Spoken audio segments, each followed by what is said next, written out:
the climate crisis. It is something that I think we must accept now. Idiots are never going to stop being idiots about. Donald Trump's White House is going to be full of idiots who just deny it violently, deny reality, deny science. Physics doesn't care about your feelings should be a bumper sticker, shouldn't it? You've got the idiots, the kind of UKIP-y flavoured deniers. And again, there are Tufton Street organisations inevitably dedicated to promoting the interests of the fossil fuel industry while refusing to disclose who funds them. And then you've got the great ambivalence that sits in the middle. And then you've got the people who care. I don't know what we call them. Just Stop Oil, radicalised. Activists, the people who are right and righteous and trying. What could be more urgent than your own life? Then just think for a minute. I don't want to depress you, but think for a minute about your children and how they're going to feel when you pass away. Now, could that parent have done more to stick around for longer? Could that parent have behaved in a way that prolonged their life? Why aren't you doing more? And I think, I could have gone completely bonkers, but I think that is the same mindset that many of us carry into the climate. It's just too much. We know that there is an apocalypse. We know some of the stuff. Listen to this. It's been a masterclass in human destruction, 2024.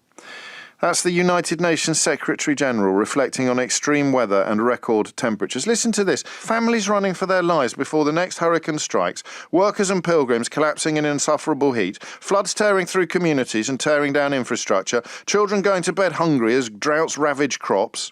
All these disasters and more are being supercharged by human-made climate change.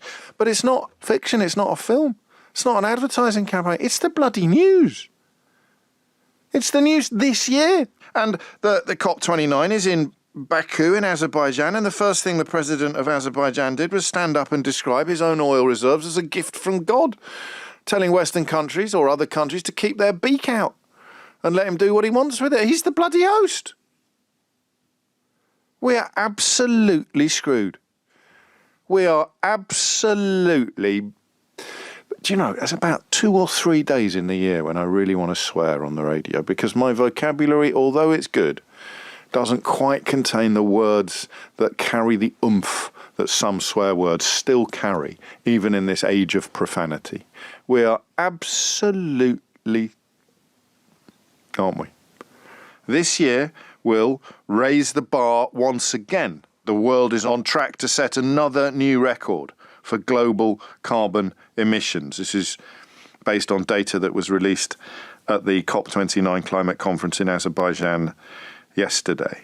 Planet heating emissions from coal, oil and gas will rise by 0.8% in 2024. If emissions don't fall by 43% by 2030, 6 years hence, the world will have no chance of keeping to the 1.5 degrees centigrade temperature target and limiting increasingly dramatic climate impacts on people around the globe.